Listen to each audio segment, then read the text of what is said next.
Hello friends, അപ്പോൾ ഇന്നത്തെ video ഞങ്ങളുടെ സെലോലിം ഡാം വിസിറ്റിനെ പറ്റിയിട്ടാണ് കേട്ടോ. അപ്പോൾ ഈ സെലോലിം ഡാം വരുന്നത് നമ്മളുടെ സൗത്ത് ഗോവയിലെ കെപ്പയം എന്നൊക്കെ പറയുന്ന ഒരു വില്ലേജിനടുത്തായിട്ടാണ്.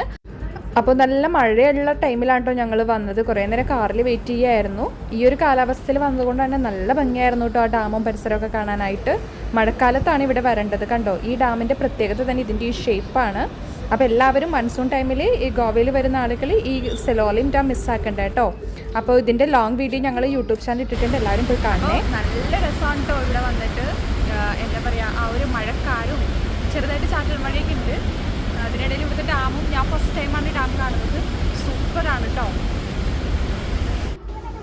അപ്പോൾ ഈ ഡാമിലേക്കുള്ള എൻട്രി ഫീസ് വരുന്നത് പെർ പേഴ്സൺ 60 റുപ്പീസാണ് കേട്ടോ. പിന്നെ നമുക്ക് ടൈമിംഗും ഉണ്ട്. ക്ലോസിംഗ് ടൈം 6:30 ആണ്.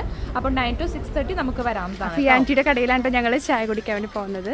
ആൻറ്റി ഇതേ ഹായ് ഒക്കെ പറയുന്നുണ്ട്. Hi aunty. കണ്ടോ, പിന്നെ ഞങ്ങൾ മിർച്ചി വടയും ഇവിടുത്തെ ഗോവൻ സ്പെഷ്യൽ റോസ് ഓംപ്ലേറ്റ് ആണ് കേട്ടോ കഴിക്കാൻ പോകുന്നത്.